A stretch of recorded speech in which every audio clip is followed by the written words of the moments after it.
तेजस्वी यादव का तेवर, नीतीश कुमार की चुप्पी और जिस तरह से भारतीय जनता पार्टी सहित अन्य दलों में खलबली मची हुई है, उसके पीछे की रणनीति भारत लाइव ने आपको बहुत पहले बता दिया था।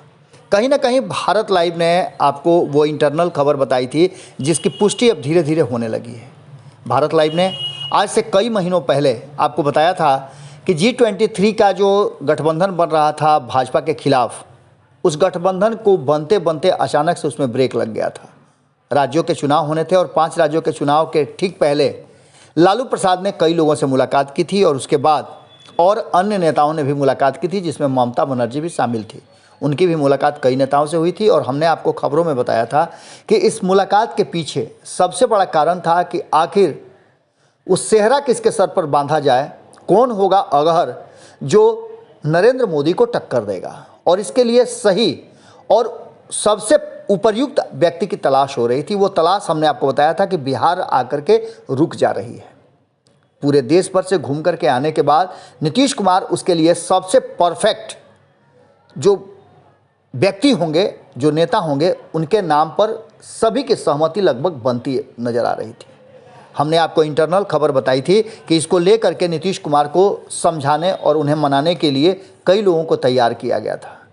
नीतीश कुमार जो हरियाणा जाने वाले थे, वहाँ भी उनके कार्यक्रम को रोक दिया गया। हालांकि उस समय ये कहा गया था कि कहीं ना कहीं भारतीय जनता पार्टी के दबाव में हरियाणा में जो बैठक होने वाली थी, जो नीतीश कुमार की मुलाकात अन्य कई दल के नेताओं से होने वाली थी, जिसमें एस.डी. देवगौड़ा सहित अन्य नेता शामिल होने वाले थे, उसमें नीतीश कुमार को ही आगे बढ़ाने की बात की जा रही थी और एक अलग गठबंधन बन रहा था, वो रुक गया था। लेकिन तब ये बात कही जा रही थी, हमने भी बताया था आपको कि भारत लाइव के माध्यम से जो खबर आप तक पहुंची थी, उसमें हमने बताया था कि भारतीय जनता पार्टी कहीं ना कहीं उसके दबाव में नीतीश कुमार नहीं गए थे।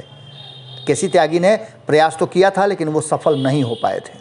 उसके बाद एक चर्चा भीतर ही भीतर हमने आपको की थी। हमने संभावना व्यक्त किया था कि कहीं ऐसा तो नहीं कि G23 में ये फाइनल हो चुका हो और नीतीश कुमार ने भीतर ही भीतर मुख्य सहमति दे दी हो।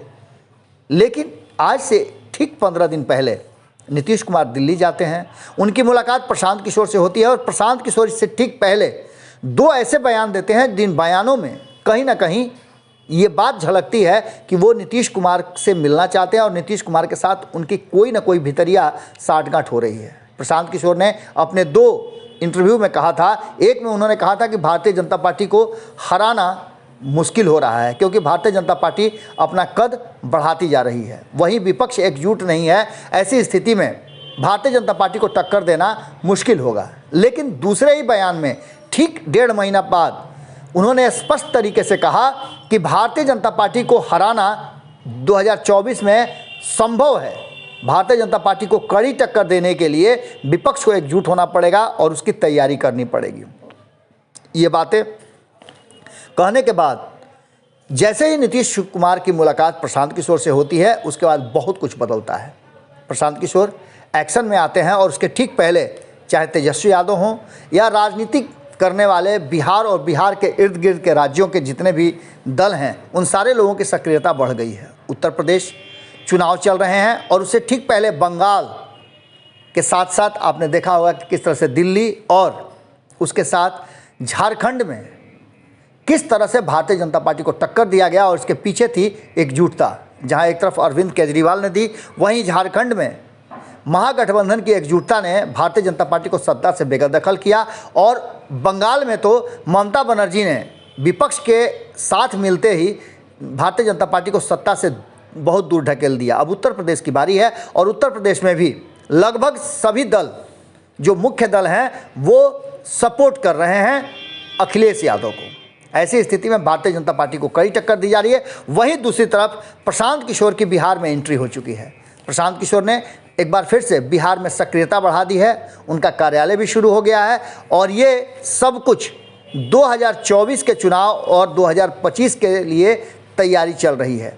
जनता दल यूनाइटेड में आपको पता होगा कि R.C.P. सिंह सबसे कट्टर प्रतिद्वंदी थे प्रशांत किशोर के, जिनको लेकर के भी अब स्थितियां स्पष्ट हो गई हैं कि प्रशांत किशोर को कहीं ना कहीं हाशिए पर रखा गया है और ये इशारा कर रहा है कि प्रशांत किशोर की एक बार फिर से बिहार में सक्रियता बढ़ेगी। प्रशांत किशोर ने एक बार फिर से एंट्री जबरदस्त ढंग से हो गई है। नीतीश कुमार से बातचीत के बाद बिहार में एक बार फिर से अपनी सक्रियता बढ़ाना, कार्यालय शुरू कर देना और उसके बाद आईपैक का एक बार फिर से काफ़ी मजबूती के साथ योजनाबद्ध तरीके से प्लानिंग करना और सक्रियता बढ़ा देना, ये दिखाता है कि नीतीश कुमार को लेकर के जो रणनीति बन रही है देश भर में, उस रणनीति में अब देर नहीं है और जैसे ही चुनाव परिणाम आएंगे उसके बाद से और भी ज़्यादा तेज़ी से सक्रियता बढ़ेगी। प्रशांत किशोर की एंट्री के बाद कहीं ना कहीं ये बात अब चर्चा में आ गई है कि नीतीश कुमार भारतीय जनता पार्टी को टक्कर देने के लिए पूरी तरह से रेडी हो रहे हैं।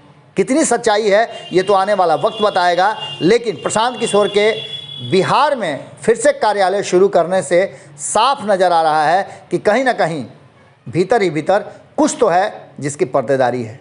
हम कोशिश कर रहे हैं जल्दी ही इस पर्दा को हटाएं। जुड़े रहिएगा भारत लाइव के साथ, खबरें लगातार जारी हैं।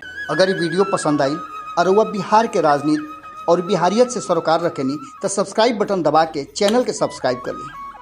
ओजे एगो घंटी बा, ओकरा बटन दबा देला से कुल सटीक और मारक खबर रुआ मुफ्त में मिल जाई। अगर रुआ पत्रकारिता के हमनी के नया प्रयोग में सहयोग कर चाहतानी तो ज्वाइन बटन दबा दी। पेटीएम नंबर नोट कर ली 9386816700। धन्यवाद।